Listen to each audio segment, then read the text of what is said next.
Welcome to the League of Women Voters North Andover Candidates Forum. We are coming to you live from the new North Andover Community Access and Media Studio here at 70 Main Street in North Andover.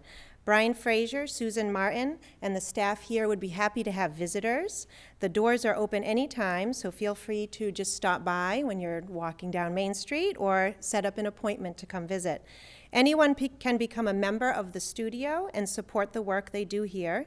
They offer many programs for students and adults alike, so please come in for a visit. And in fact, our local league is a member, so we are very happy to collaborate with them on events such as this.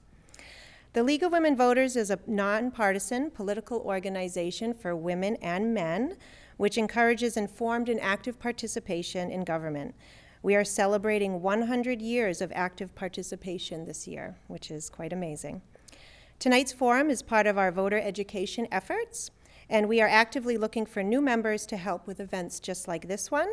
It's a busy election year, so if you're interested in getting information out to voters, helping on election day, or other events such as those, please check our website. You can join on that website or find out more about what we're up to by visiting our Facebook page. And our email address is league@lwv-andovers.org. We had one last-minute change to tonight's forum, just so you're aware at home. We have a candidate who cannot be here this evening, Helen Picard, who is running for school committee. But with some technological magic done by the staff here at NACAM, she is participating with us live from her home. We shall see how that goes. It's our first time doing that here, but I guess they do it at meetings all the time, so that's great. We have received many questions from the public prior to the forum, which is wonderful, and we've also received many questions from the eighth graders at the North Andover Middle School who are studying civics this year. So thank you very much to Principal George Gonsalves and the eighth grade staff and students. You will hear some of their questions for both the Board of Selectmen and the school committee this evening. We will try to ask as many questions as we can from all of the citizens, but we also plan on sharing those questions with the candidates so they may answer some of them on their websites, Facebook pages, and during upcoming events. And I would always encourage you to reach out to the candidates themselves if you would like to hear your questions addressed personally. So thank you again for all being here. We will now begin with the Pledge of Allegiance. Please rise as you are willing and able. I pledge allegiance to the flag of the United States of America and to the republic for which it stands, one nation, under God, indivisible, with liberty and justice for all. Thank you. I will now introduce our moderator for the evening, Hartel Johnson, who resides in Haverhill. She's a member of the Greater Haverhill League and is also a board director of the League of Women Voters of Massachusetts. Hartel? Thank you, Heather, for that introduction. Good evening.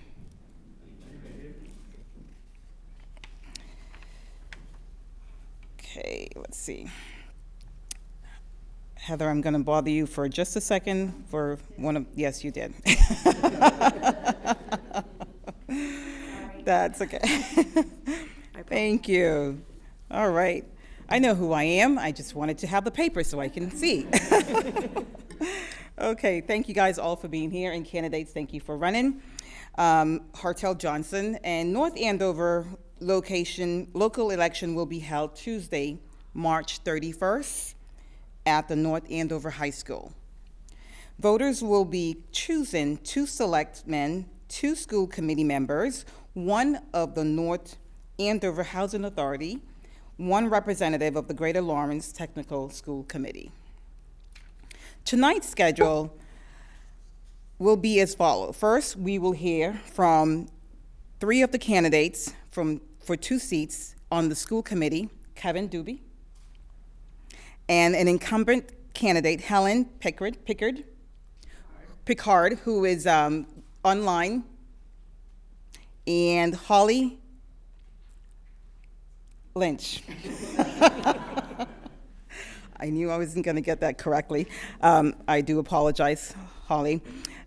Then we will hear from 4 candidates for 2 seats on the Board of Selectmen: Laura Bates, Alyssa Koenig, incumbent Chris Nobly. Chris, yes, I will get that before the night ends, I promise. And Luke Noble. Thank you guys for being here, and also thank you again for running. And we will begin. Our forum will presenting 3 candidates for 2 seats on the School of Committee. Kevin, an incumbent, as I mentioned, and Kevin, who's running, an incumbent candidate, Helen Pickard and Holly Lynch. You will be given 2-minute questions, open statement, and 1 minute to respond to each question, which will be followed by an optional 1 open clarification or rebuttal period, during which the candidate may speak. Please use this time and add new information to discuss or respond to another candidate.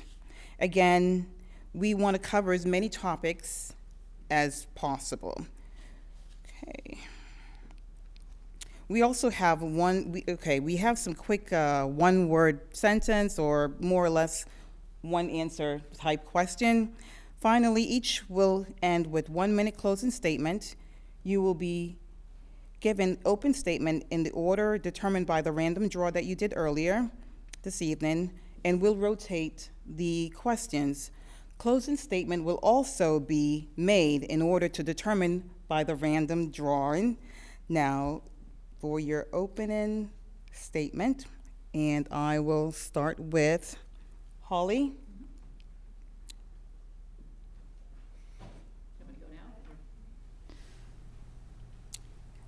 Yes, please, thank you. Hi, my name is Holly Vitsky Lynch, and I'm running for re-election to the North Andover School Committee. I've lived here for 12 years with my husband and 2 middle schoolers, and I have my own law practice where I focus on special education law and estate planning. Prior to that, I was a law professor for 17 years, so I believe strongly in the importance of high-quality, rigorous, and appropriate education. These past 3 years have been educational, thought-provoking, and most important, rewarding, as I've gotten to work with local volunteers, teachers, and parents to move North Andover schools in an important direction. I have learned a great deal from my 4 committee colleagues, and it is because of this positive experience that I decided to run again. In just 3 years, we have seen the opening of a brand new kindergarten building, brought on a new superintendent, successfully negotiated union contracts for school staff at all levels, created a task force to address teen relationships, and even just approved a budget increase of 4.5%, which is the largest in decades. We facilitated the implementation of model classrooms district-wide, increased technology and infrastructure, implemented new curricula in math, writing, and reading, and reduced class sizes in all the elementary schools. But despite our successes, challenges remain.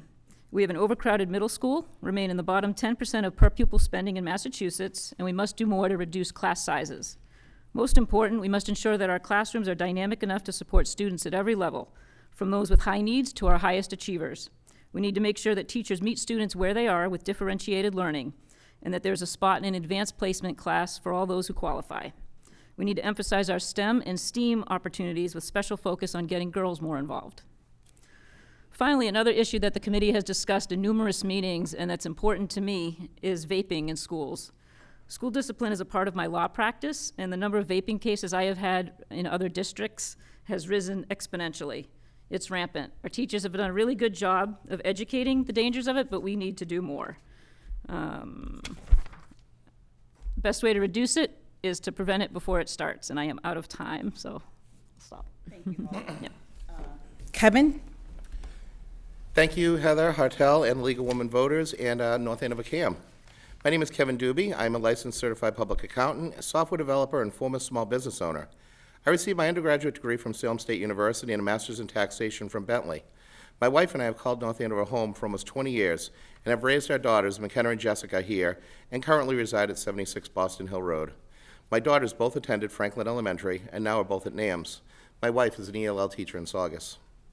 In my years as a North Andover public school parent, I've met some terrific teachers, administrators, and perhaps most importantly, parent volunteers. During the elementary years, I volunteered extensively as a room parent, library parent, on the Math Olympiad and the Math Enrichment Program, as well as a member of the Franklin PTO. As much as our time with the North Andover public school system has been great, There are also troubling events occurring at the schools and some major financial expenditures coming up. The current middle school is inadequate for our needs. I want to make sure that whatever path we take, that we approach this project with the future in mind. Recently, the town funded the construction of the Ann Bradstreet School. This facility, from what I hear, is already overcrowded, and it's ugly. We need to make sure future projects are more well thought out and account for future growth before the town once again expends millions of dollars unwisely. As a father of girls especially, I am concerned with the lack of activity concerning the sexual assaults that became aware of last year at the high school. While there will be no more safety plans, there has been no replacement policies for such a situation if it were to arise again. Meanwhile, our town is facing multiple lawsuits due to the mishandling of these incidents. Another issue facing our schools is an epidemic of vaping, which Holly touched on. My 8th grade daughter won't go into the bathrooms during the day because of the 8th grade bathrooms are vape rooms. Similarly, I've heard from parents and students at the high school that this is a serious problem there as well, that the bathrooms are called vape rooms. I want to make sure that the administration addresses these problems. I'm asking for your vote on March 31st to represent you, the taxpayers of North Andover, and our children. My only agenda is to make North Andover Public Schools the best learning environment we can achieve. Thank you. Thank you, Kevin. Next will be Helen, who's online. Helen? Hello, thank you very much. I really want to appreciate the League of Women Voters as well as North Andover CAM for making my presence possible tonight online. So my name is Helen Picard, and I ask for one of your 2 votes for school committee on March 31st. I began my service in North Andover Public Schools in 2002 when my then 23-year-old son was in kindergarten.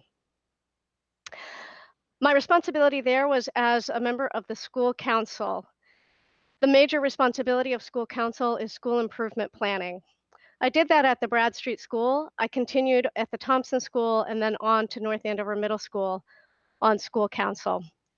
Since 2017, I've been honored and humbled to serve on school committee doing improvement planning for our entire district. I'm very proud of the work that our community and our committee have done together. And I would highlight 3 important things that we've achieved together. The first, as Ms. Lynch mentioned, was the Ann Bradstreet Early Childhood Center. This allows for all our students in our district to begin school together, and their North Andover Public School experience is a shared one. One of the major achievements of opening the Bradstreet School was allowing us to lower class size across the district in all our elementary schools. And the third is continued consensus budgeting. I was here in North Andover at a time when we were not able to come to consensus on our budgeting. It was very difficult for us to make progress forward. Since we've been having consensus budgeting for the reasonable past 8-10 years, we've been very successful as a community at making improvements. This year's budget was not just an improvement budget, but it included a 5-year plan for budget. We updated our strategic plan as well as asked for a budget forecast to improve our learning and student achievements at all levels. I'm excited for the work that's coming ahead of us and that our community will need to embrace together, and I look forward to working with the committee and with the community. Thank you. Thank you, Helen. And thank you all. We now move on to questions from the citizens. You have 1 minute to answer each question, plus an optional 1-minute open clarification or rebuttal period. And remember, let's see. And please remember to stop at the sign where the timekeeper will be keeping.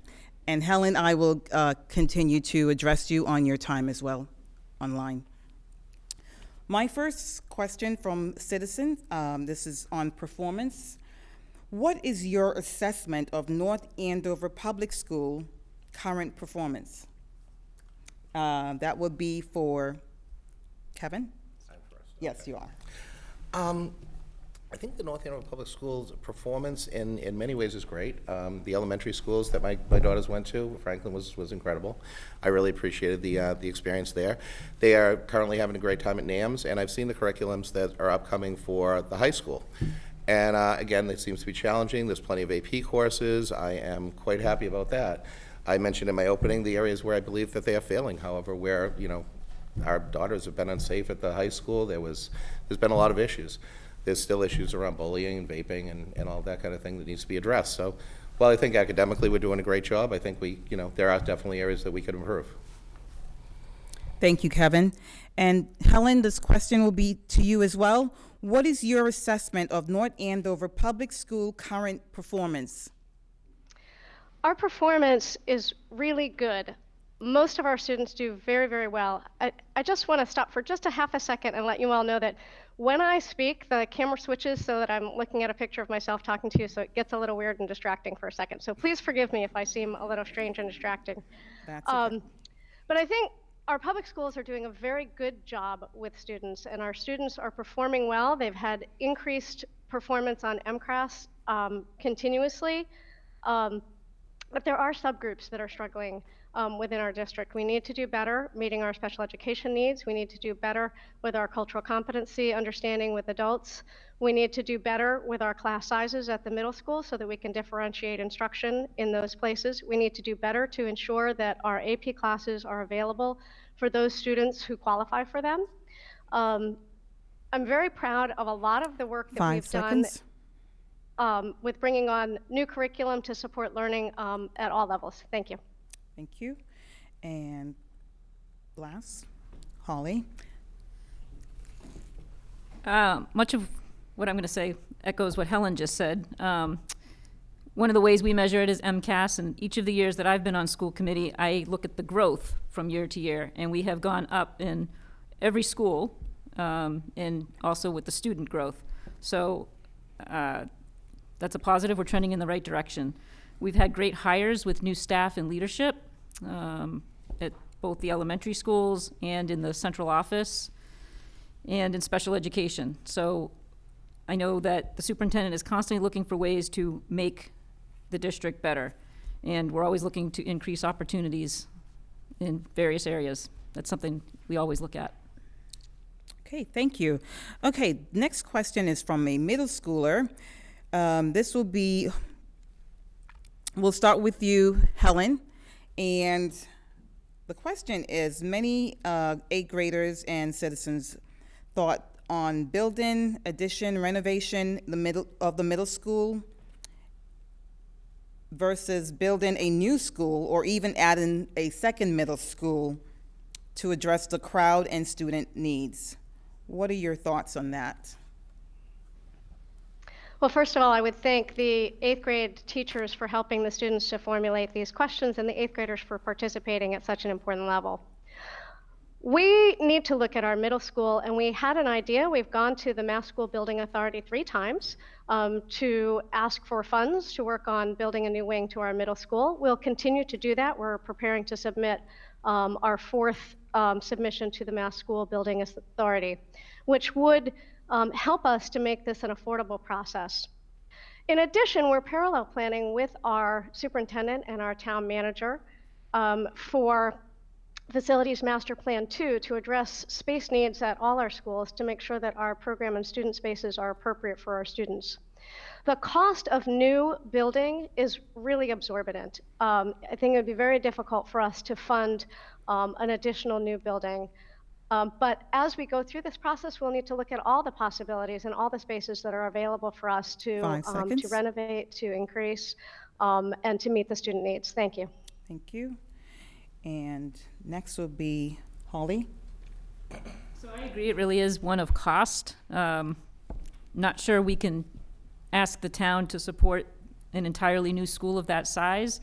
When we put in the Brad Street School, we actually looked at the site and figured out ways where we could expand the middle school while doing that concurrently. So this has been in the works for several years. As Helen mentioned, we've applied to the MSBA year after year, and we just aren't deemed high enough needs based on the other applications received by the state. So we've been planning for this, but time is of the essence now, and we have to do something. But I would guess renovation is probably the easier route. Thank you. Kevin, same question. Same question and almost the same answer, because yes, it's a cost-benefit analysis, and we're going to need to look at, how we can address the current needs and also the future needs. I think the most important thing as we look at this would be to make sure that whatever we do addresses the future needs going forward, that we need to evaluate where this town is going to be in 10 years, 15 years, et cetera, and say, okay, whatever we're building needs to accommodate for that, or needs to have at least space where we can go, okay, we're gonna need more room here, we'll put something here later so we have room to address it. I would very much like to see us get state money and see how long we can, hold out until that comes up and, work with the state to make sure that we get some funding out of that rather than put the entire burden on the taxpayers. And that's pretty much it. Thank you. All right, so I'm ready for a lightning round. How about you guys? Okay, and I will start with Holly. What is your plan for visiting school as a school committee member? I love being in the schools. Franklin has Read Across America, in which we all participate. I'm in the middle school often because my kids are there. High school has many events. It's as often as I can get there when I'm not working. I enjoy being in the schools. I do Understanding Our Differences, which is in all the elementary schools. So I'm frequently in them. Okay, and I just have to throw this one because it is a light question, but if you could keep it just 1-2 answers, or actually just very simple, what would you focus on if elected? Continue improving the schools. Okay, thank you. And Kevin, let me know if I can Questions? say it's question, yes. The first one being, what will I do about being in schools? What would be your plan for Oh. visiting school as a school committee member? I plan to visit every one of the school PTOs at some point in time, to make sure that I get in and meet with the parents up front. And, I'm at NAMS a lot already. I've been at the high school too, and will be was my daughter's move up there. But the elementary schools, I want to get into the PTOs and visit and, have an announcement, hey, school committee members coming to address your concerns, because I think getting to school committee meetings is difficult for parents that are, have other things going on in their lives, and it's very good that we have high accessibility. Okay, thank you. And I'm throwing this to you as well. It's going to be a different question, but would you support more recess or downtime for students? Yes, actually, it depends on the grade, and he needs to work within the time frame of the day, but, I think that is an important thing for downtime. I know that some teachers in the past have used staying in for lunch as a punishment to elementary school kids, first graders, and I think that's tough because they really need to get up and run around. Half the reason they were causing problems to begin with is because they're fidgety. Okay. So, yes. Thank you. Okay, Helen, what would be your plan for visiting school as a school committee member? Thank you for that question. So first of all, I would say with Holly, I also participate in Understanding Our Differences and work in all the elementary schools when the opportunity arises to do that. I've attended principal events at the high school and the middle school that have taken place in the evening and in the daytime, which I enjoy a great deal. I did a walkthrough with the superintendent of all the schools when I came on school committee, and I'd like to repeat that opportunity to walk through and to hear the superintendent's thoughts about the schools. I'm very proud that our school committee meetings have taken place at the different schools, and we have, coming up this spring, we'll be having a visit to the Franklin School, to their multi-age classroom, and learn about that. That's the first and second grade classroom that's together.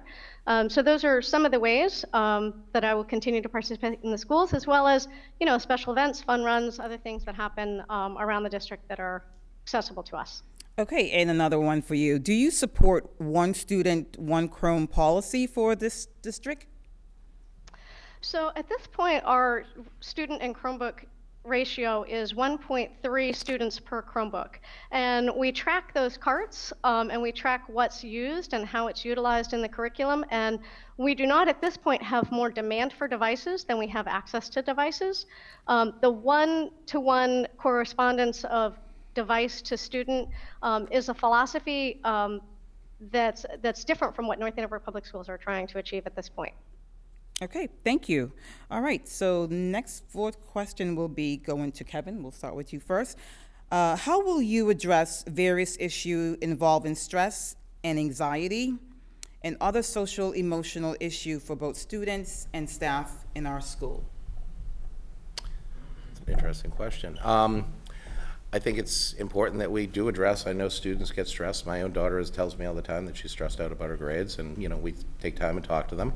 I think it's good that the administration and the staff and the students all work together to address issues as they come up, and that the students feel comfortable going to their teachers and of course their parents and saying, hey, I have a problem with whatever. I think it could be, we could work together to get some student groups working together with one another.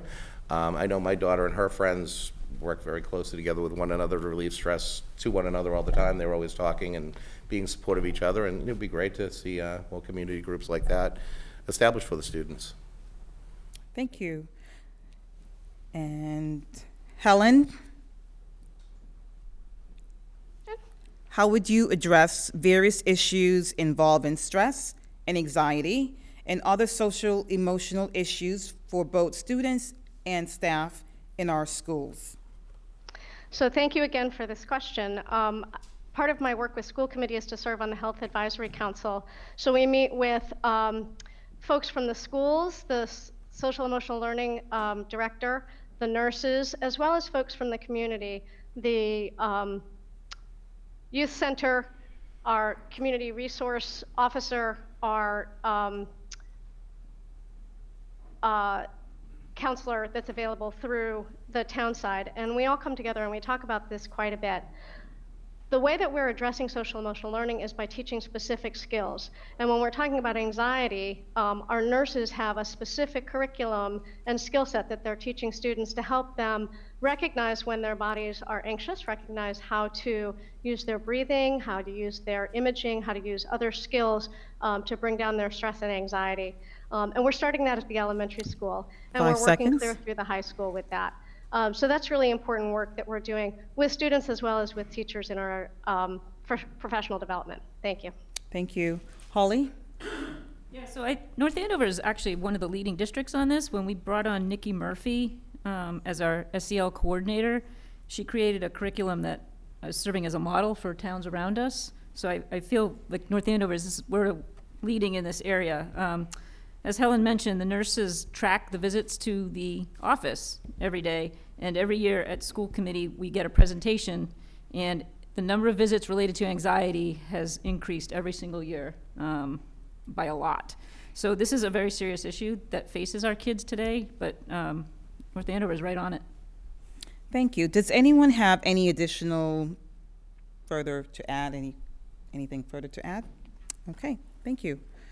Next, we'll talk about diverse student population. And this question will go to Helen. First, how would you assess district in effort to engage family and address the needs of increasing diverse population students, English language learn, social economical diversity? So thank you. I think one of the things that we've done in our budget is to increase our EL availability of teachers at the elementary level. We've added a parent liaison for the entire district that can help families to connect with the schools and the administration and the resources in town. So those are two ways that we're immediately addressing it. This year at the opening of school, we had an excellent, well-known presenter who talked about equity beyond access. So we're addressing it in our professional development.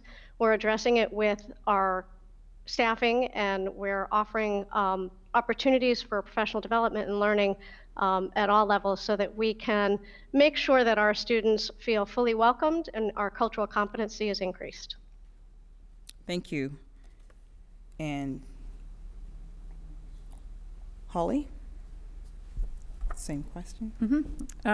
This is something that leadership has been looking at in the school committee, as Helen mentioned. Our strategic plan has a line item in there that ensures that human resources looks at diversity in all new hires. One of our elementary schools has one of the larger populations, Atkinson, of ELL learners and socioeconomic diversity. And this year, the budget, we focused a lot of resources towards addressing some of the issues that causes there. So this is important. Thank you. Same question, Kevin? I think this is an important topic. My wife's actually an ELL teacher in a different district, so we've had a lot of conversations frequently around the dinner table about, what goes on in the ELL curriculum, what goes on in, to address these students and their needs. The other need in my realm is the socioeconomic. I grew up with a single mother and not very well off myself, and you know, there are a lot of young boys out there that are in that kind of situation that I'm not sure we're addressing to the degree that we kind of focus on a lot of other people. We focus on girls, we focus on people of different races, we focus on a lot of that, but the poor young white boy kind of is being ignored, unfortunately, I think in many instances. And I saw some classroom work one time, and I looked at it, and I went, wait a minute, how's this kid that's actually a poor kid supposed to look at this and go, wait a minute, where do I fit into this model? So I think that's very important that we have those discussions. Thank you. Okay, thank you. Does anyone have anything further to add? Actually, very quickly to finish my thought would be that, you know, there's a lot more to diversity than what is kind of looks at the surface. Every family really is unique, so we need to look at every unique situation. Thank you. Thank you. Okay. All right, this is also from another 8th grader, high school students and citizen. This is talking about lunches. Could policy change to provide healthier food options and more options for people with different diets and allergies?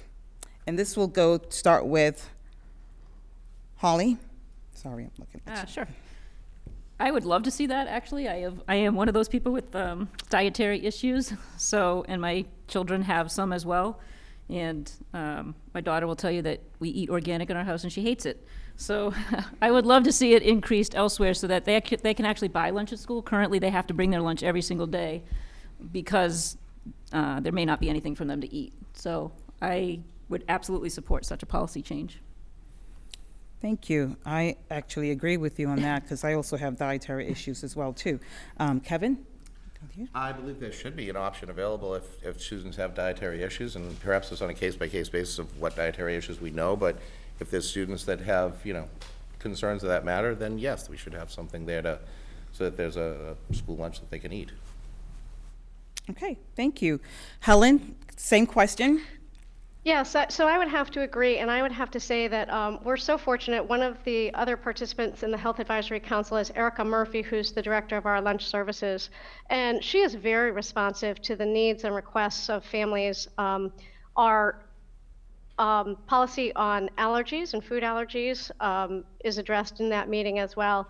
And we have had parents come to the Health Advisory Council and make suggestions about improving healthy options and availability for those who have special dietary needs. So that's definitely something that is constantly in the works and in the process. And of course, we have to meet the federal guidelines.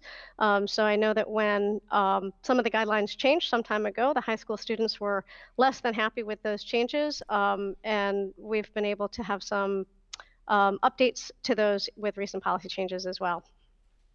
Thank you. Does anyone have any other further to add? I actually want to do a follow-up here. How can our cafeteria produce less waste as we're moving into being more environmental friendly, is, you know, getting rid of the plastics? How can our cafeteria produce less waste, and do you support the styrofoam tray bans, actually? So we're already doing that. We have a sustainability committee that has set up receptacles in each of the cafeterias where students are learning that they can put in an unused or wrapped food into that. And I definitely support a styrofoam ban. Okay. Kevin? This is an interesting question, and while by all means, and I've seen the bins at the middle schools and whatnot, and I know that we're composting some stuff and recycling in other areas. But there's one area that I'm not sure a lot of people in town know. I didn't honestly myself until recently, is that all of our trash goes to the Wheelabrator plant down on the other side of town. That is actually a trash to energy plant. So all of our trash is actually recycled into the electricity that powers our homes. That plant recycles, I forget how many tons of trash every year. It reclaims a lot of metal out of the slurry that they produce, and powers, I think it said 46,000 homes right on their website. And they do offer tours, and I actually intend to take one fairly soon. So thank you. And do you know the location of this facility? It's off of Osgood Street, down by the recycling center, right? Okay, thank you. And Helen? Question is. Yep, I've got it. Okay. I would add that in addition to the composting and the recycling we do, we also have a food rescue process where parent volunteers go in and collect the foods that are uneaten, such as whole apples, whole oranges, packaged foods that may have been taken as part of a meal but not consumed, and those are made available through the nurse's office and through other in-town distributions, such as the youth center. So that particularly students who might be hungry at breakfast or who might be hungry after school, who might not have resources, as Kevin mentioned, we have students who are food insecure in North Andover. And so in addition to the composting and the recycling and the reduction of waste and the styrofoam ban, we also have food rescue. Thank you. Thank you. Okay, all right, now we're on to question 7, and we're going to start with you, Kevin, first. How would you approach working with and evaluating the superintendent?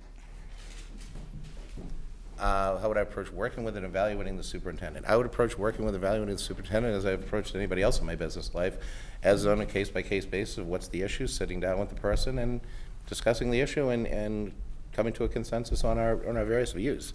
I will not be a rubber stamp for the superintendent. I will be respectful of everybody's opinion and try to learn and educate myself on whatever the issue is, and work to make sure that whatever we're doing is in the best interest of the students and the town. Thank you. Helen? Yeah, so the state sets out a very clear process by which we evaluate superintendents, and we follow that protocol every year. I have to agree with Kevin. Being in communication between meetings and about meetings with the superintendent on a regular basis, expressing what our expectations are, helping to reach those expectations, it's not a one-person job. Getting training from the Mass Association of School Committee is another important process for our evaluation. So those are the things that I would use. Thank you. All right, guys. Oh, sorry. Don't want to skip you. Yes, please, go ahead, Holly. I was chair last year of the school committee, which involved working very closely with the superintendent. In fact, he called me daily, sometimes multiple times a day. He is very approachable and very accessible. We all have his cell phone. He has all of ours. It's a very close working relationship, and that would just continue for any school committee member. And then, as Helen said, we have an annual review we're required to do in May or June of the superintendent. And that's a lengthy form that we fill out and give our comments on that. Excellent. Thank you all so much for answering those questions. As we're approaching, we're just going to do our closing statement. And on March 31st, the voters will have the opportunity to vote for 2 of our 3 candidates for school committee. You each may take up to 1 minute to give a closing statement. And as we draw our orders this evening, I'm going to start with Holly first. I've never shied away from making the difficult decision, no matter how unpopular. It isn't possible to always agree as a committee, but even through disagreements, I have always strived to bring a respectful, thoughtful approach to every discussion. It is in recognition of those skills that I was asked by the Board of Selectmen this summer to serve on our Town Manager Search Committee, the first time a school committee member has been appointed to such a role in our town's history. I've enjoyed immensely representing you for the last 3 years, and I humbly ask for the opportunity to serve for 3 more. Respectfully, I ask for your vote on March 31st at the North Andover High School. Thank you, Holly. Helen, 1 minute for your closing, please. I just want to thank everybody for this opportunity to be together tonight. I've enjoyed listening to the fellow candidates, and I'm glad that there's a studio audience to support this important election process. I'm really looking forward to the work that we have in front of us, including the decisions that we'll make in Facilities Master Plan 2 to address the space needs for addressing student improvement across all of our schools. I'll be doing that as a citizen of North Andover. I'd love to do that as an elected official to your school committee, and I ask for one of your 2 votes on March 31st. If you have any questions or if there's anything that you'd like to discuss with me, I'd really encourage you to reach out and contact me. Thank you so much. Thank you, Helen. Kevin? Thank you all for being here. I hope you've enjoyed the debate. It's certainly been an educational experience for me. This is the first time I've done anything like this. I am running for school committee to represent you and your children. I will be an advocate in the room for all issues facing our schools. I'll challenge the administration and evaluate every issue that's presented objectively. I will also be accessible. As Helen just said, if anybody has any questions for me or whatever, reach out to me. I have a Facebook page, I have a web page, and my cell phone is listed on both. North Andover is a terrific town, We have a great school system.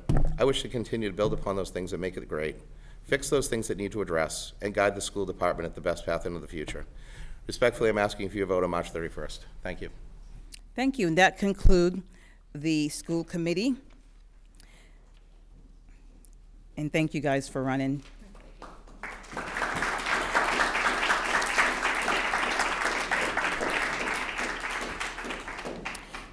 Now I ask the audience to stay seated while the candidates for the Board of Selectmen come up to the table. If any audience member have any questions for the Board of Selectmen, please submit them now. Also, if you're watching at home, you will see a segment from our town clerk, Trudy Reed. Stay tuned for the Board of Selectmen segment. Thank you. Hello, I'm Trudy Reed, North Andover's town clerk.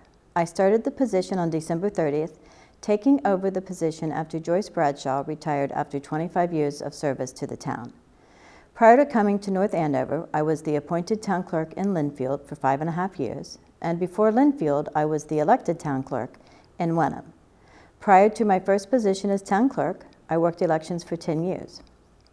I also served as the Council on Aging Director for 6 years. Between my work experience and serving on boards and committees throughout Wenham, I have many years of experience in the municipality world. The town clerk is responsible for supervising voter registration, oversees polling places and election officers. The clerk directs the preparation of ballots, polling places, voting equipment, voting lists, and administers campaign finance laws. The clerk's office conducts the annual town census and prepares the street list of residents. The town clerk's office provides certified copies of birth, marriage, and death records. Following town meetings, we submit zoning bylaws and town bylaw changes to the Attorney General's office. We are also responsible for overseeing the state-mandated compliance of all employees and boards and committee members to be sure they follow through annually with the required conflict of interest, state ethics laws documentation.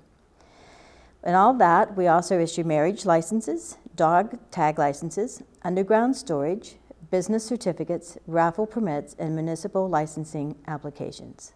The staff and I are all notary publics and commissioners to qualify public officers. The town clerk's office is usually the gateway to town hall.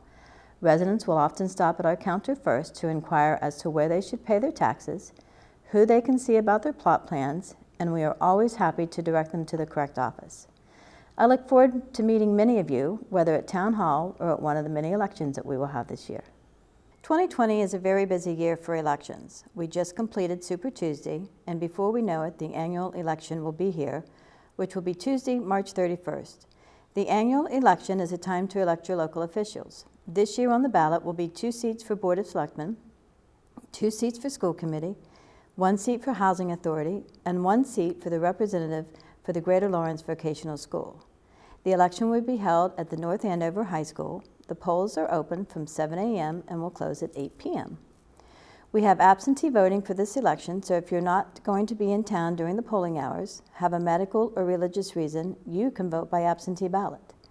The application is on the town's website as well as the Secretary of State's website, or you can complete the application at the town clerk's office, or give us a call and we would be happy to mail the application to you. The absentee ballots will be available shortly at the town clerk's office, and you can vote absentee up until noontime the day before the election. The next election will be the state primary on Tuesday, September 1st, and the general state election will be held on Tuesday, November 3rd. If you are new to town or you have never registered to vote, you have 20 days before any election to register. If you have a mass driver's license, you can do the online voter registration at www.registertovotema.com. Once you have registered, there is no need to do it again. But if you move within town, it's always a good idea to update your voter registration so your name will be easier to find on the list on Election Day.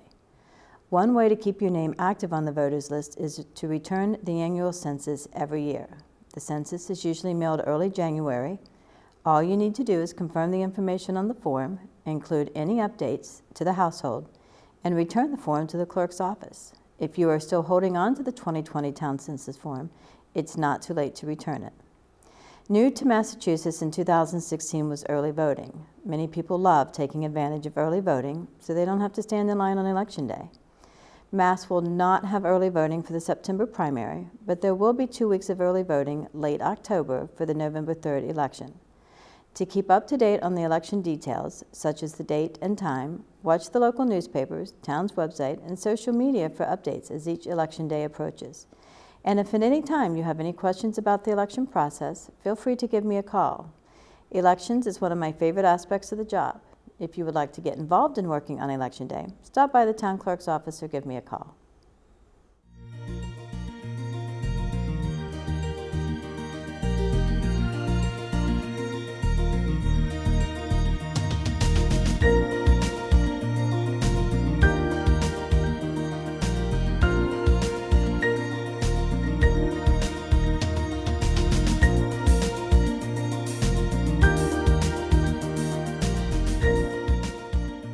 We now continue our candidate night by presenting the candidates for 2 seats on the Board of Selectmen.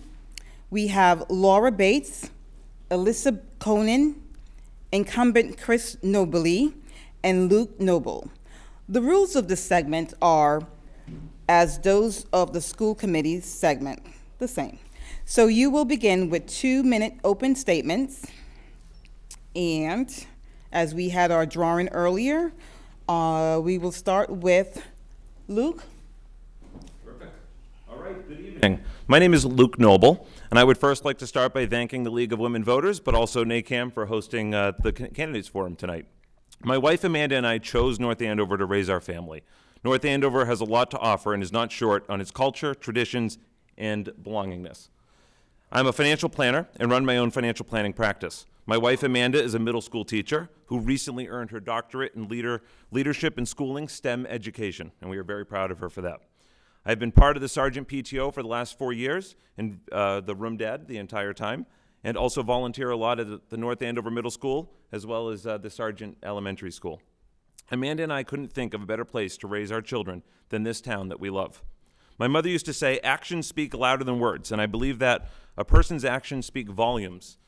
And leadership requires someone who is willing to act on the things that they say. I have been part of many organizations in my life.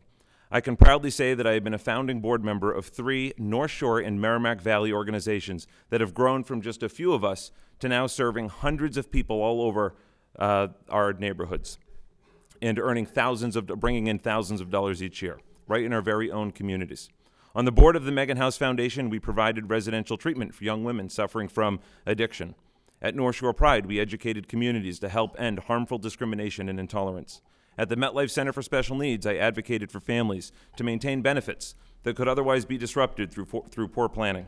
And most recently, on the board of Gifts That Matter, in which we buy small gifts for families in need that make a big difference. My involvement in these boards allowed for successful growth and sustainability of these organizations.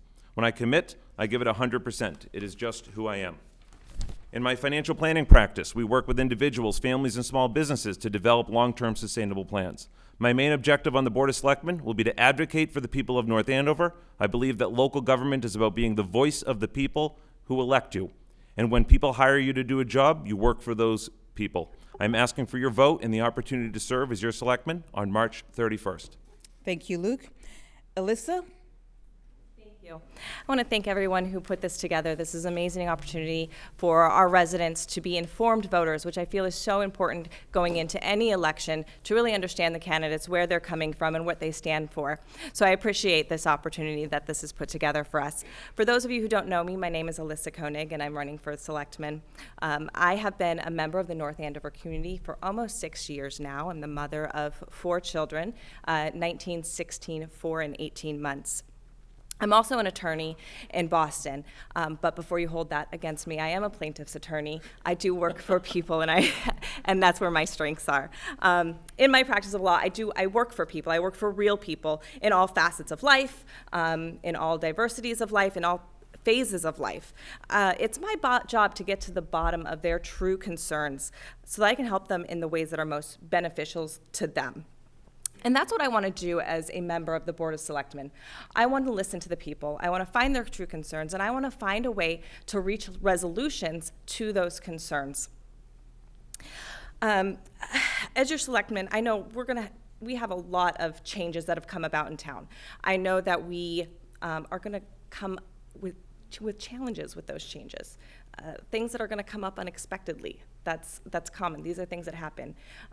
I want to address those concerns. I want to listen diligently. We have a master plan. We have some amazing committees that have put things in place for us, and it's a matter of following through, addressing those concerns, and making sure that we have voices for the people. Just like I advocate for my clients, I want to be an advocate for the citizens of North Andover, to stand up for them, to do what is right, and I ask for your vote on March 31st. Thank you. Chris? Good evening, and my thanks to the League. I'm Chris Nobley, a father of 3 boys, husband to Suzanne, fellow citizen, financial executive, and your select board incumbent. My experience, expertise, and knowledge is a matter of public record. My commitment to work for all of North Andover has traveled these 12 years from the school committee, where I fought potentially devastating budget cuts to our schools in the wake of the recession, to the Finance Committee, where I worked closely with Andrew Mailer to build prudent reserves, to achieve the AAA bond rating, and to champion a strategy that would reduce our long-term healthcare costs of the town to OPEB. I'd like you to also know that I'm most proud of the fact that, well, at times we can have disagreements, but you've seen my dedication as a selectman to enthusiastically be an advocate for this community, to work together to find the solutions. The accomplishments that I'm also proud of is the fact that we've worked, and I've worked diligently to hold Columbia Gas accountable for that shameful disaster. But I'd like to take a minute and recognize the threat that we have from COVID-19. I've dealt with indiscriminate disasters and their aftermath. You can count on me to use that experience to work with town officials and experts to prepare and protect our community. Just as significantly, I will have your back again as we deal with the pandemic and the recovery. How else will I work for you and on your behalf? Implementing that town master plan, which we work together on. Building that new senior center to expand programs for the 20% of our fellow citizens who are seniors. Creating that town recreational complex. Investing in our schools and protecting our green community status. On March 31st, I ask you for your select board vote. Choose experience, choose Chris. Thank you. Thank you, Chris. Laura? Thank you. I'm Laura Bates, and I'm the One Community candidate. I think it's important that we all have a voice, and we all have differing opinions, but we must come together in good faith to do what's best for North Andover. There hasn't been a better moment in time for somebody with my skills and professional experience to be on the Board of Selectmen. I'm not a politician. I never expected to run for office, but, and you can probably tell that I'm nervous up here, but I am a structural engineer. And every day I work on projects where we make life and death decisions to make sure that our buildings are safe. I analyze, I listen, I research, and I know how to make hard decisions, justify them, and own the results. And I want to do that for our town, North Andover. We have one of the largest projects the largest project coming in with Amazon. And we've all talked about how we're going to spend the revenues once they're here. But we have to get that project out of the ground. And I have a unique set of skills to make sure that that building is built safely and to the benefit of our community. Like all of you, my family was impacted by Columbia Gas. We live in the impacted area. The Board of Selectmen did a wonderful job getting us through that and keeping us informed, but there's so much more to be done. We need to make sure that North Andover is made whole again. There's so much that we could talk about: funding our schools properly, supporting our public safety, supporting our seniors, making sure that development is done responsibly and safely, and to maintain our roads. Another reason to have an engineer on the board. Those are all things that we can predict. There are things we can't predict, like Columbia Gas, like the coronavirus that we're dealing with today.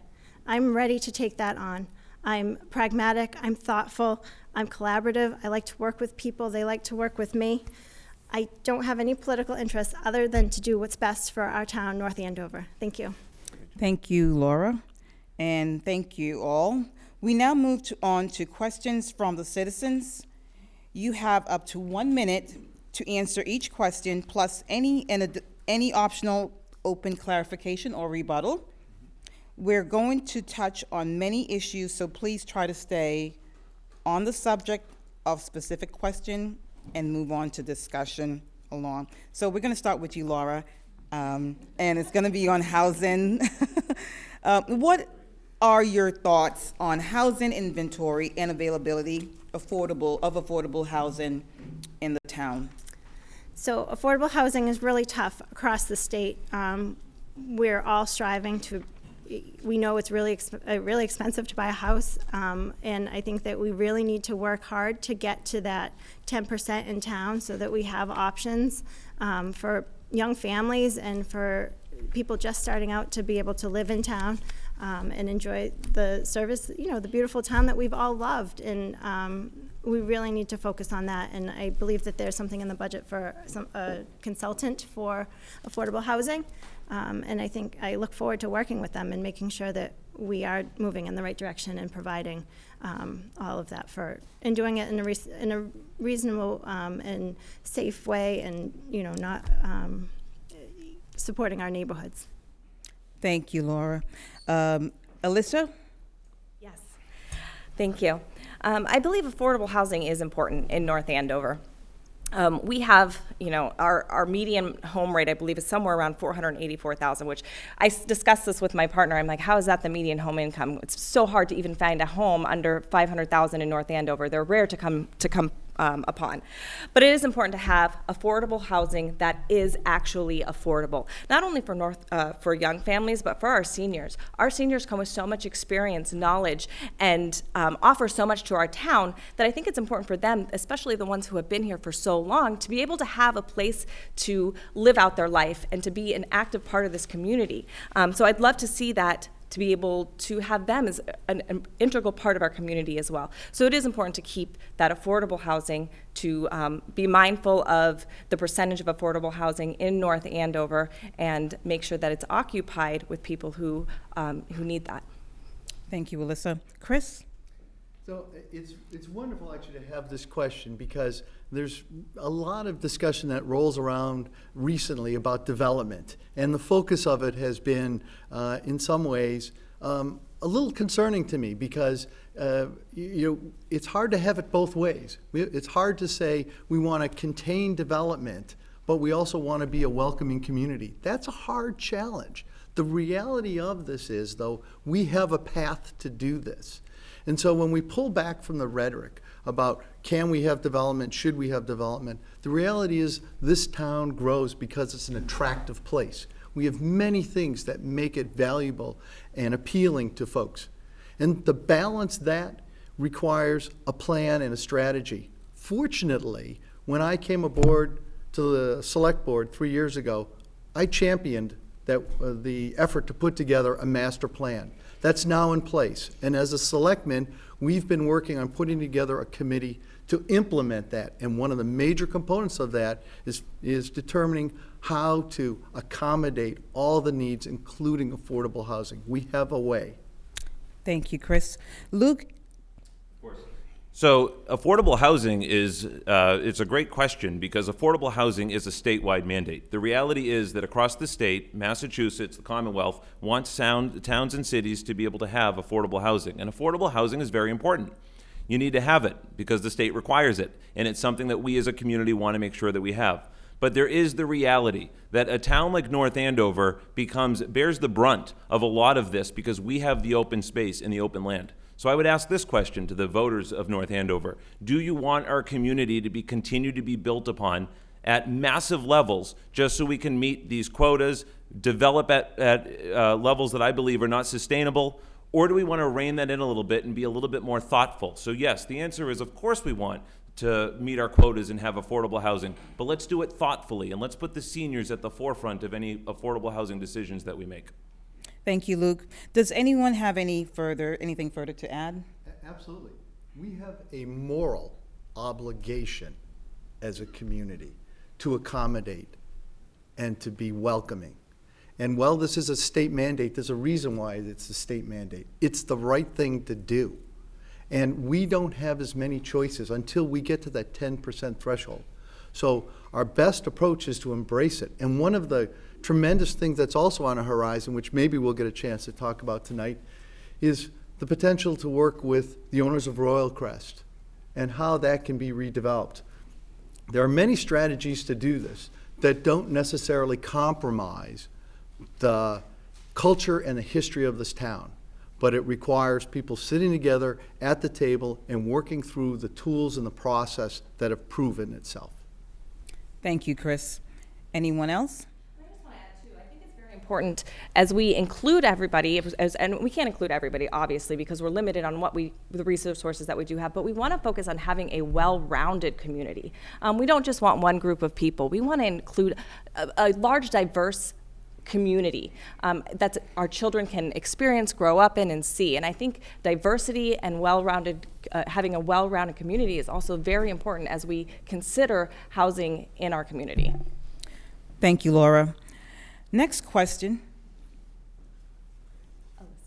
Alyssa, sorry. As I'm looking, I'm like, wait a minute, I had your name written there. Alyssa, thank you. Next question. How would you define a successful relationship between the Board of Selectmen and the school committee or finance committee? And this will start with, let's see, Alyssa. Thank you. I think it's so important to have a good relationship with our school committee. This is a huge concern, our schooling situation with the citizens of North Andover. Whether it's because we have children in the school, we're worried about overcrowding, we're worried about the upkeep of our schools, or whether it's because we're worried about the ratings of our schools and how that affects our property values. This is an area that touches so many people, and so it's really an important issue. I believe this Board of Selectmen needs to really strongly back our school committee, to listen to them, to listen to those needs, to really take it to heart and do whatever we can to help support them any way that we can, because it's an area that does really involve every member of our community. Thank you, Alyssa. Chris? Well, I'm the only one here that's actually completed the trifecta, right? Sat on the school committee, on the finance committee, and the Board of Selectmen. So if your question is, how do you bridge that? You have somebody who's actually done that. I've walked that bridge, I've walked in those shoes, I've dealt with those issues, and understand from all sides of the table what it takes to get solutions and how to deal with the challenges. In 2008, we had the recession kicking in, and how do we keep the services going? How do we work with that? When I was on the finance committee, we're coming out of that, and we have the rebound. How do we deal with that? How do we build up, but how do we start thinking about reserves and building for the future? And now on the Board of Selectmen, it's putting together these plans and implementing that. So you have an experienced and knowledgeable professional on the board working on your behalf who sat at that table from all sides representing all those interests. Thank you, Chris. Luke, same question? Of course. So the relationship and the between the school committee, the finance committee, and the Board of Selectmen is critical. There's a reason why David Teresi, the chair of the school committee, is supporting my campaign and has endorsed me. He wants to see much more collaboration between all of these different groups within our town. It is not only important for the schools, but it is important for the entire town to get our boards working together, the people on these boards working together. So here's something that I would propose. I would propose that a member of the Board of Selectmen each meeting attend one of the school committee meetings, and a member of the school committee meeting attend the Board of Selectmen meeting, so that there's not just someone there to see what's going on, but more so to be a listening ear to know what is happening on each board, so that can be reported back and brought back in, so that there's much more active inconsistency between the boards, not only through their communication, but the active work that they're doing on a day-to-day basis.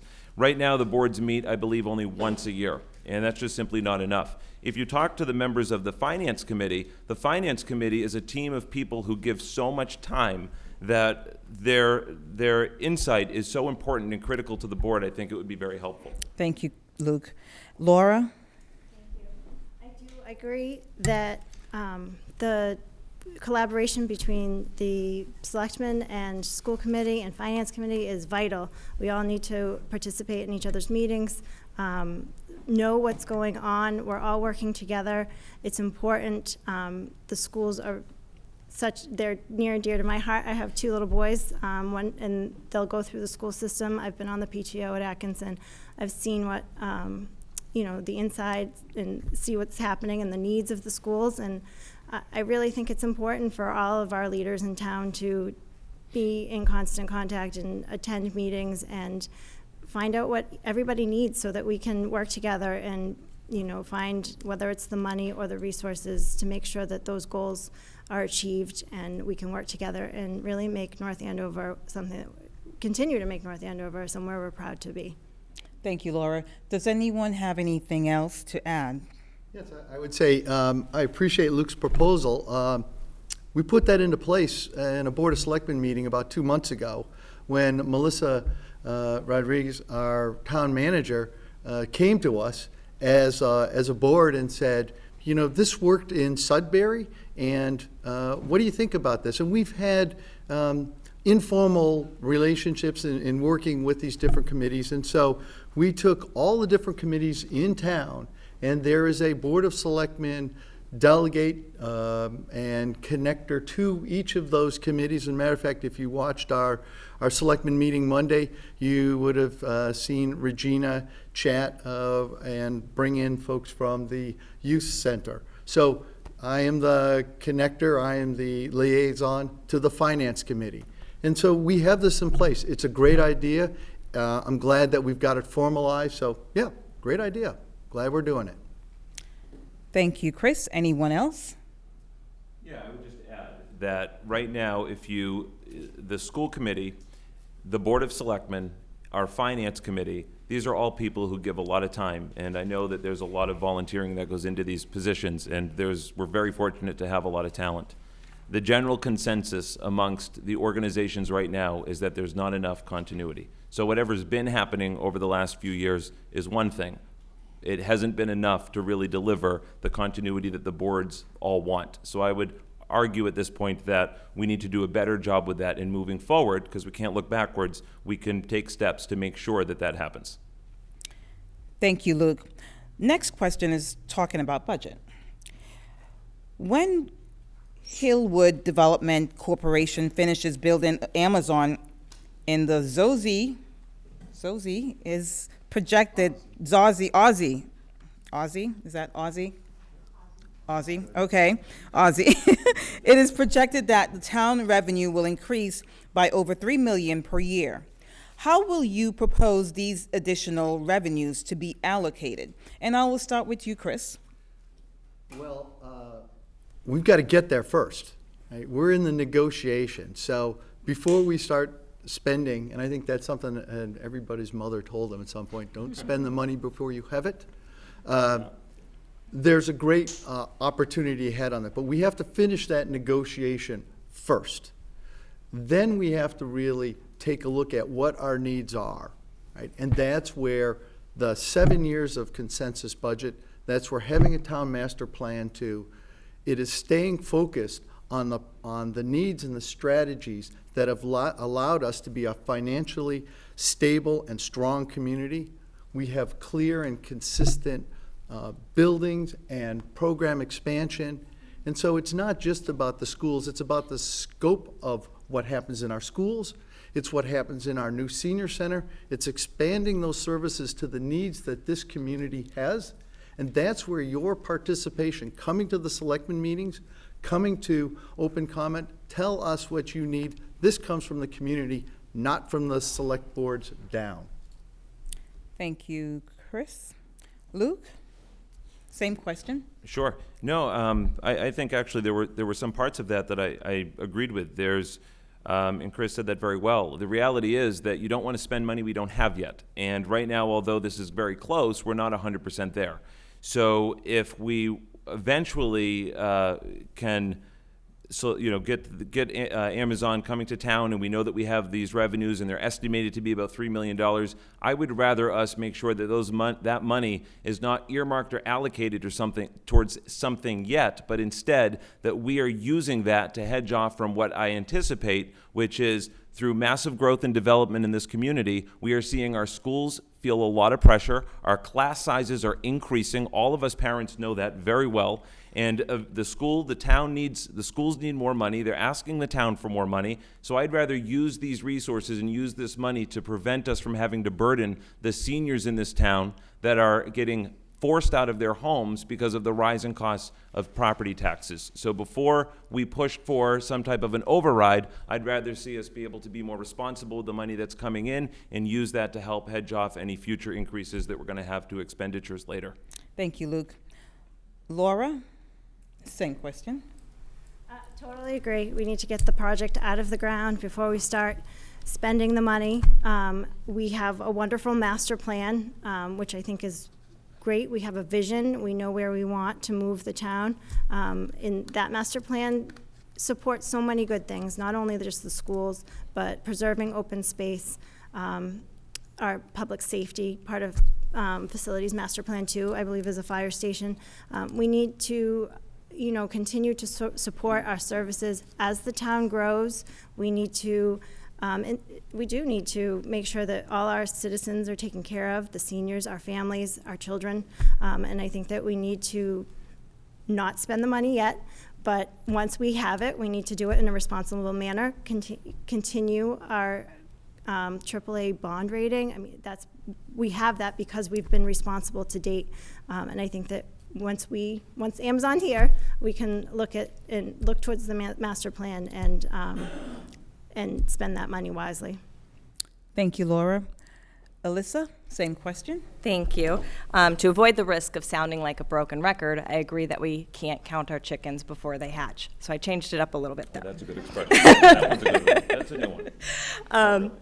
So with that said, I would have to agree. We have to wait and see what our town needs are when this is ready to move forward. I know there's negotiations going on. I know Amazon plans on making some contributions to some of our town needs as part of those negotiations, which are going to be really great. And those are things that will alleviate some of the burdens that we don't have to take care of when that revenue does come in, which is going to be amazing.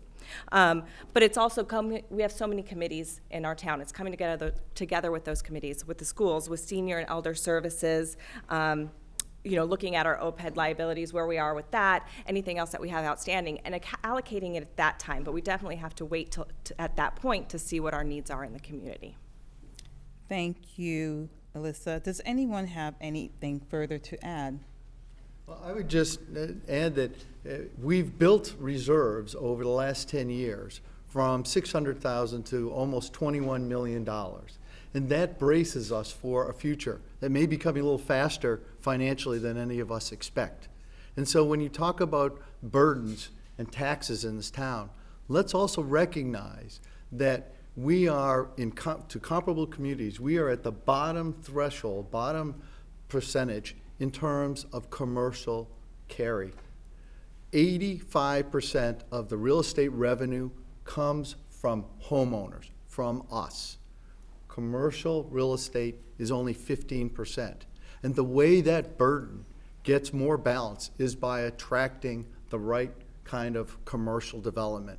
Amazon is one part of it, but there are also opportunities throughout this community to be able to attract the right kind of businesses to take some of that burden off. And that's where my experience sitting on the finance committee, not just going through the numbers, but looking at the strategies and the plans, we're at a threshold where we can now put some of that into play. So I appreciate that. Thank you, Chris.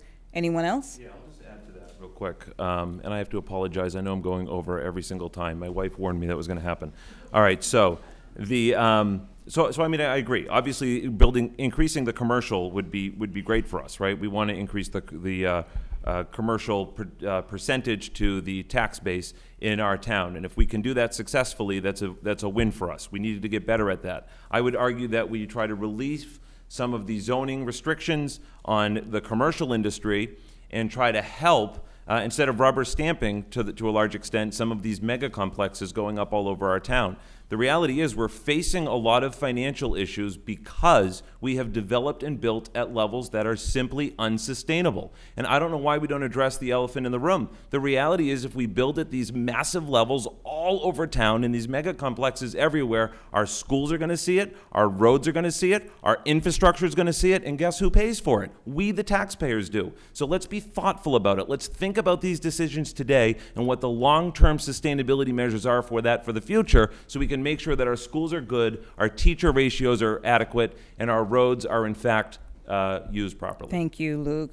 You did go over. Sorry. Just a couple seconds. Okay. All right. Anyone else? I have one. I'm just kidding. Okay. Next question is Stephen Estate. What are your thoughts on home ownership and operation of Stephen Estate? And we'll start with,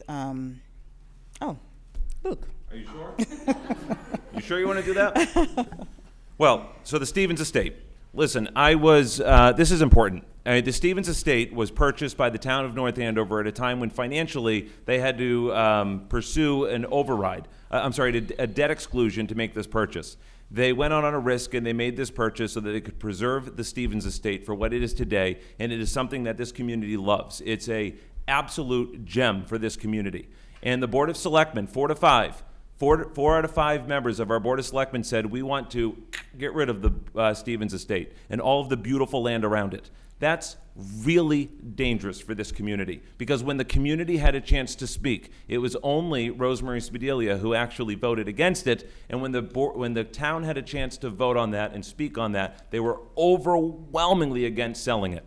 It is time for the Board of Selectmen to start gauging the pulse, put their finger on the pulse of the voters in this community. The people in this community want a board that listens. The people in this community need to be listened to. And the only way that's going to happen is if people start finding out what they want with our beautiful, precious land and our beautiful, precious space. We don't want it built and sold. Thank you, Luke. Laura? I have no opinion. Laura, same question? Absolutely love the Stevens Estate. I had my baby shower there. It's a beautiful building. It's an old building. It requires a lot of money to update, to bring it up to code. It's the best thing we can do is try to preserve it, and we might need to do that with a partner, so that we don't lose the Stevens Estate, so that we can put money into it and that historic treasure is maintained. And yes, it might come with a partner. What I liked about the Stevens Estate proposal was that we were preserving land, and the trails were going to be there, and we were going to preserve our green space as well. So I think we need to work with the town. The town needs to work and find the right plan with the committee that has been formed to find what the next step is for the Stevens Estate so we don't lose that treasure. Thank you. Thank you, Laura. Alyssa, same question? Thank you. I would have to agree that this is an amazing town treasure that we have. Our town values it. We value the history of it. We value the historical significance of it. And that was made very clear when options came up of handing it off to other parties, that the town is passionate about this piece of property, and we need to listen to that. Unfortunately, nobody knows how we're going to make this work. It does need significant improvements. It does need a lot of money put into it. It's a matter of how are we going to do this property justice and give it the love and attention that it needs. I know that a survey went out and a lot of town members have responded that, yes, we love this property, but we don't know what to do.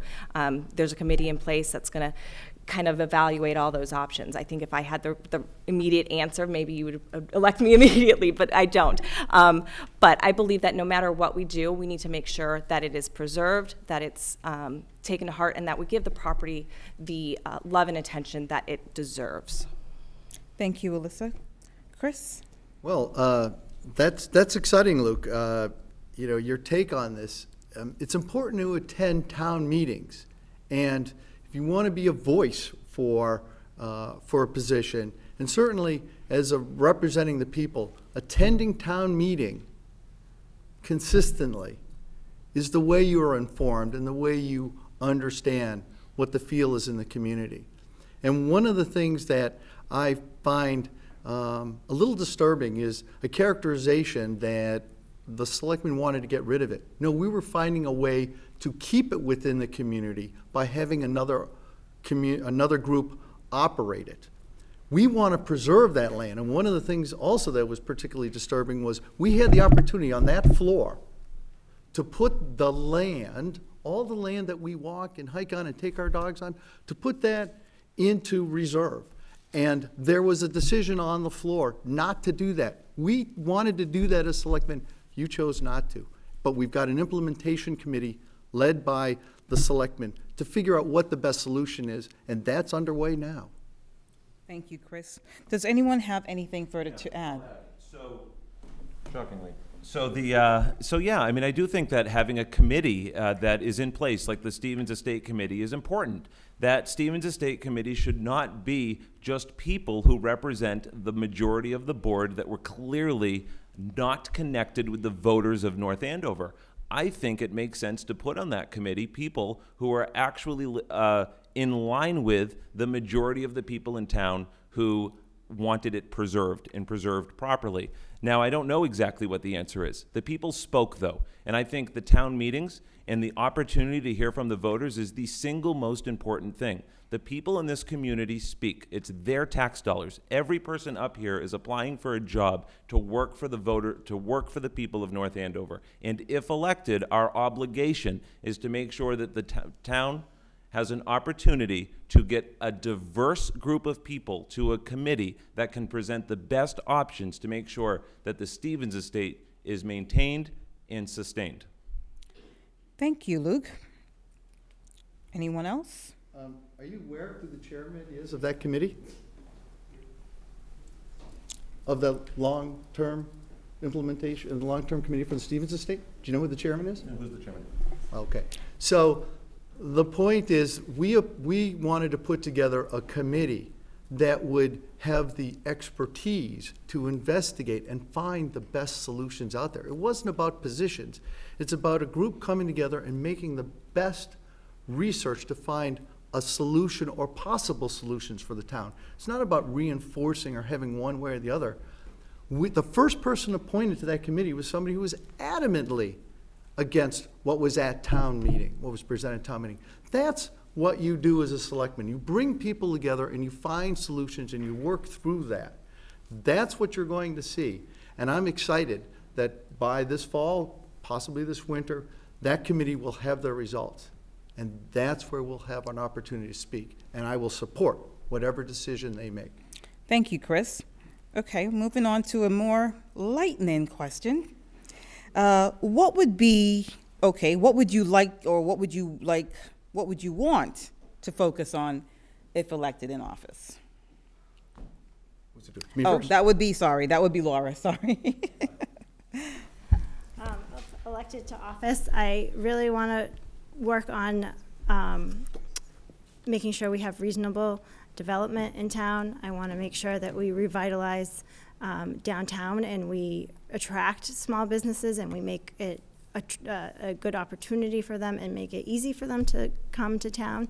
I want to make sure that we're attracting good commercial business to increase our commercial tax base so that we can do these projects that we want to do in town. And I want to focus on the schools because, again, I have 2 boys and I think it's important that we have a good school system and we invest in their future. Thank you. Thank you, Laura. And Alyssa, what would you want to focus on if elected in office? So there's actually, this is hard to narrow it down, but I've gone by 3 things: our town values, our families, our education, and our safety. So looking at families, I want to focus on our community, our parks, our recreational services, our senior services, those incoming businesses that we're trying to attract, that they remain family friendly, that we're working on education, supporting our school system, including, focusing on special education programs, those sorts of things, and our safety, making sure we have safe transportation routes for all the members of our community, down from children to seniors, to be able to access all our community offers to those people, to everyone, and to also make sure that we're supporting our emergency services. They've done so much for us, especially through Columbia Gas. We have an amazing emergency services department with our fire and police, and I'm so proud of the work that they do, and they need to know that we are behind them and that we will support them. Thank you, Alyssa. Chris? It's continue the collaboration. That's what brought this community from 2008, when we were facing all kinds of financial disaster and devastating impacts to our services. I look at us today, we are an incredibly attractive community. And that's sort of like that restaurant, right? It's so popular, everybody wants to be there, but nobody goes there. And this is where the experience and the know-how and the expertise that I have now, and working with these various groups, the school committee, the finance committee, help us channel and stay focused on what it takes to get to the destination. We all want this to be our home and a community that we can be proud of in all so many ways. And I thank you for those that have volunteered for, we have 30 some committees and boards, and the opportunity to meet these people who have enthusiasm, knowledge, and expertise working on the behalf of all of us is fantastic. And I hope to continue to represent you to do that. Thank you, Chris. Luke? So that's actually an incredibly important question, I think, for every person up here today. We are all, for the most part, we are all parents. All of us are very invested in this community, and I don't think there's any doubt that all four of us sitting up here have a tremendous amount of love for this community, North Andover. I have 4 children that are growing up here, and my kids range in ages from middle school all the way down now to first grade. And my wife's a school teacher, as I mentioned, and education is obviously very important to us. The schools and our population growth and what's happening within our schools is incredibly important. Probably my #1 issue, making sure that my kids have the best community possible to grow up in, and that my wife and I have the best community possible to eventually retire in. Making sure that we make decisions that are smart today is what gives us the best chance at securing all of that for all of us later. And I would love to be part of those decisions. Thank you, Luke. We've reached our closing statement. We're done? On March 31st, the voter will have the opportunity to vote for two of the Board of Selectmen. You each will take up to 1 minute to give a closing statement, and we'll start with Laura. Well, Laura said she wants to do one more round. One more round. Thank you. I want to thank everybody for coming here tonight, for the League of Women Voters for inviting us. I really think that this is a great time to have an engineer on the Board of Selectmen. I think that I bring a unique skill set to the board, a unique point of view, and I think that that's important to have everybody represented on the board. There are so many things that are important to me: the schools, public safety, our seniors, our families, and I'm really excited to be here, and to our family has moved here, and we're vested in the community, and we just want to see good things for North Andover and our community, and I ask for your vote on March 31st. Thank you. Thank you, Laura. Alyssa? Thank you. I want to thank everybody for this opportunity. This was a great experience, and I really value and treasure it. I want people to know that I'm not one to make promises I can't keep. I understand the bounds of the law. I'm not going to say I'm going to do something if I don't know it can be done. I'm a negotiator. I want to negotiate for positive change. I want to advocate and work for the citizens of North Andover. I am a listening ear. I am an advocate. This is what I do, and this is what I want to do for our citizens. I love this community. My children have loved this community. This is where we are. This is our home. I work in the city. This is my reprieve. This is where I come to relax, and where so many of our citizens come to make a peace in our lives. This is where we enjoy spending our time and raising our families, and I want to keep our town values intact and keep that quality of life that we enjoy intact. It's time to elect a fresh voice that will stand up for our community. You have several choices. You have an opportunity to make your vote really count this election, and I encourage you to do so, and I ask for your vote March 31st. Thank you, Alyssa. Luke? So, thank you again, everybody. I'm sorry for having run over once or twice, but I'm asking for your vote for Select Board on March 31st. My family loves our town. My children are having exactly the kind of small-town childhood experience that Amanda and I want for them. I want to serve on the board because I've noticed recently that leadership coming from the board isn't keeping with the direction I'd like to see, and I know that there are many of you that feel the same. The majority of the current board supported siting the largest pot farm in the country right here in North Andover. The same members made moves towards selling off the Stevens estate and the protected land around it. When 4 out of 5 members of the board continue to vote drastically different than the people of the community, there is clear disconnect, and that is a void that needs to be filled. The town's overbuilding with lack of sustainability measures is just another example of that disconnect. I will quote Bill Belichick, "Do your job." It's time for change in the culture of politics in North Andover, changing the culture of politics in North Andover by making this vote. Please vote Luke on March 31st. I have the commitment, the energy, and the experience to do the job. Thank you, Luke. Chris? Tonight, we talked about the great progress our North Andover's made and the opportunities. There's no simple solution for a community of 30,000 people. We have critical choices to make as a town. How best to increase the investment in our schools, as Holly and Helen expressed tonight, and I absolutely support. How to balance the inevitable growth. It's not a simple solution, and there are boards and processes which work for us, but we also have to be patient with. How to preserve our green community, and how to respond to the threat of COVID-19. I will use my experience with the Columbia Gas disaster to make sure that the North Andover services continue and that our community fully recovers. I have your back. Now, my campaign is not driven by partisanship, by large out-of-town donors, or a big-name politician. My campaign comes from work for all of North Andover and you. On March 31st, for your Select Board vote, choose experience. Please choose Chris. Thank you and good evening. Thank you, Chris. Thank you very much again to our candidates and all our volunteers who helped organize and run tonight's event. For more information on our local League of Women Voters, please visit our website or the League of Women Voters of North Andover Facebook page. And please send any feedback about tonight's forum to the League at lwv-andover.org.